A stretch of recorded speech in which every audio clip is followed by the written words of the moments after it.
is the Herd Line News. Things are kind of starting to unravel for Dallas. Oh, boy. Well, after dropping to 2-4 in the season, some Cowboys players are leaking their frustrations with the coaching staff through the media. According to Jane Slater, she tweeted, Cowboys players initially bought into keeping things internal. Now they sit at 2-4. The discontent is leaking out on the coaching staff. Quote, totally unprepared. They don't teach. They don't have any sense of adjusting on the fly. Another said they just aren't good at their jobs. That's painful. This morning, Jerry Jones was on 105.3 The Fan and defended his new head coach. The good thing is that I know what he's experienced. You know, he won a Super Bowl going up through the wild card side. So you know how to adjust, overcome things when you have that kind of accomplishment on your record. What we don't have to worry about is he capable of coaching a team to the ultimate. Yeah. Well, his staff also includes Mike Nolan, who joined him in Dallas after 3 years as the linebackers coach with the Saints, and he's been under fire because Dallas's 26th ranked defense that's in terms of yards allowed per game. I'm surprised it's 26th, honestly. And it's league worst in points allowed. So far this season, they have allowed 218 points. That's total is tied for fourth most points allowed by a defense through 6 games in NFL history. So defensive side of the ball is struggling mightily, as we know. But now the offensive side of the ball is struggling. Now, obviously, no one can do anything about losing Dak Prescott, and that's awful. But Ezekiel Elliott, 2 fumbles in 3 plays. He's got 5 fumbles on the season. By the way, we have a trading deadline come up. Where does Dallas have a ton of players? Wide receiver. You cannot tell me Michael Gallup, Cedric Wilson. Now, you're going to keep Amari because of the money and CeeDee Lamb. I think it's Dallas's time to go, listen, we have 4 wide receivers. We need a starting right tackle. We need a starting, now is the time for Dallas. If you're a serious football team, go to where you have a surplus. Like, if I'm Dallas, there's got to be a good football. Okay, I don't know if New England would do it. But go around to these good teams. Anybody need a Michael Gallup? He's a terrific player. I think it's time to peel back on wide receivers and go get some help in the back end of that defense. I also think that the problems are a little bit cultural. Oh, yeah. Because, Dave Wannstedt was talking about it earlier, and we've talked about this for years. If you know the buck doesn't stop with the head coach, you don't have a healthy fear. In any business, if you know your boss isn't really your boss, that you can go directly to their boss and air your grievances, and you kind of, in a weird way, have as much leverage as they do as your boss because you're as important, if not more important, to the organization, being a player. It's just a dysfunctional setup. Yeah. And look, we all love Jerry Jones. He's an incredible businessman and a face of this league.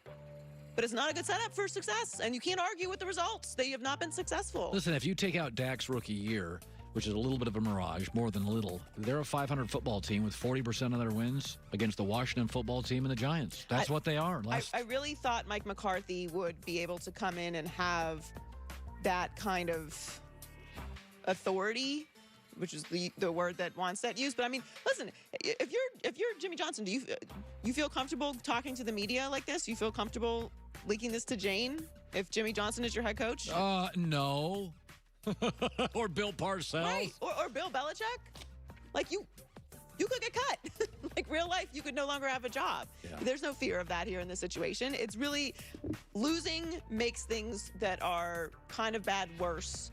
And winning makes things that are kind of bad a little bit better, right? You can kind of ignore it. If they won that game, maybe it's not as bad as we think it is. But this is just starting to unravel for Dallas. They have Washington next week, so.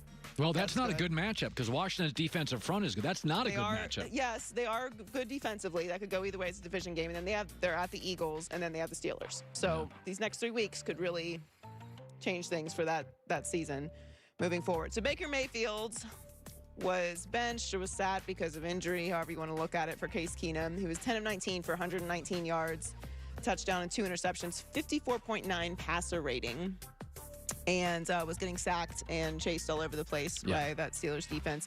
They're currently 4-2, so Baker's poor play has kind of been masked This season, he has 1,095 yards, 10 touchdowns, 6 interceptions. He's 60.6 completion percentage. Remember, when he came out, everybody loved his accuracy.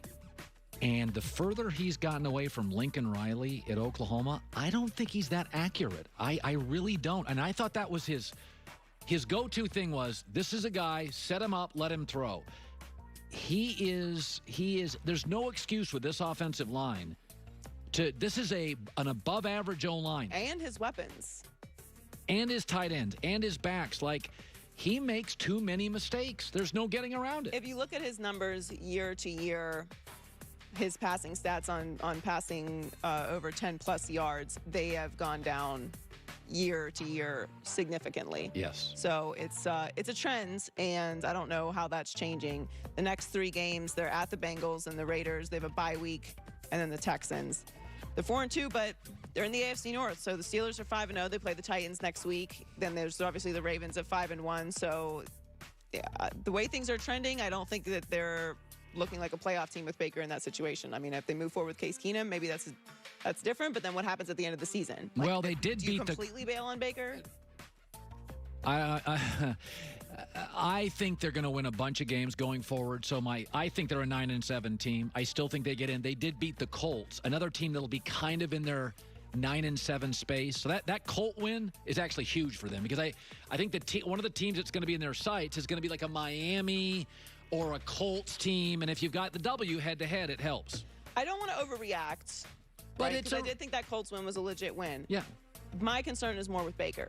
And with him being injured, that's rough, because you're injured. I mean, the bye week is coming 2 weeks from now, and you have to play the Raiders. The Bengals game is kind of a nice reprieve for them, but I have concerns. Finally, you're speaking of who could use one of the Cowboys wide receivers. Antonio Brown, who's someone we haven't mentioned in a while, will be eligible to practice and play in only 2 weeks. He was issued an 8-game suspension for off-the-field issues. And if he's unsigned 2 weeks from now, he can sign a contract and immediately join a team. According to Mike Florio of Pro Football Talk, he will be officially allowed to play and practice with teams 2 weeks from now, meaning he will be back on the field, or he can be back on the field, not will be, can be back on the field as soon as week 9. The Saints brought him in for a visit last season, and then the Seahawks have been rumored. Listen, this game possibly signing him is big business. Okay, you're going to start getting to a point where somebody's going to have a receiver hurt. Jobs are on the line. You've got to win games. Somebody's going to give them a shot. There's just too much money at stake. There's too much tension in this league. If somebody's going to lose a receiver, and they're a really good team, and they're going to be like, 7-2, and you're like, okay, somebody in our division is good, and it's, you look at a team like, what if Baltimore? And all of a sudden, Cleveland wins 4 straight, and Pittsburgh wins, and you're Baltimore. And, you get to a point in this league where we need a star playmaker. It's production, and then the tolerance is based off of how much you produce. And that's what happened with him at the Steelers. He was the best receiver in the league when he left. It's not a matter of if he is capable. I don't think anyone ever questioned if he was capable. But the mental side of sports is as important as the physical, if not more. And if he's not going to be able to keep it together, even if it's that situation, like, you can't bring him in to derail a team either. No. But I do agree with you. I think in 3 weeks he's going to be signed somewhere if he's eligible to go. I agree. Joy with the news. Well, that's the news. And thanks for stopping by. The Herd Line News. Right now, it is hard to get your arms around how hot LA sports is and how many stars there are in this city. And we rank them in terms of performance, 1 through 10. There'll be arguments here in Los Angeles right now. Some won't even make the list, and they're all-stars. That's coming up. Going to the grocery store is something that's vital for all of us at some point. But if you love your grilling and you love your protein, and you just don't want to go to the store every time, that's where Butcher Box comes in. They access high-quality meat, 20 different cuts of meat. Source the meat from the best farms, humanely raised, no hormones or antibiotics ever. Each cut, fantastic. They have wild-caught seafood like salmon and scallops. 100% organic chicken. Grass-fed, grass-finished beef. Heritage breed pork. Go to their website, ButcherBox. all sorts of recipes delivered fresh overnight right to your door. And if you sign up at butcherbox.com/hurt right now, 2 free lobster tails, 2 free filet mignons in your first order. 5-ounce lobster tails, 2 of them, 2 free filet mignons. Butcherbox.com/hurt.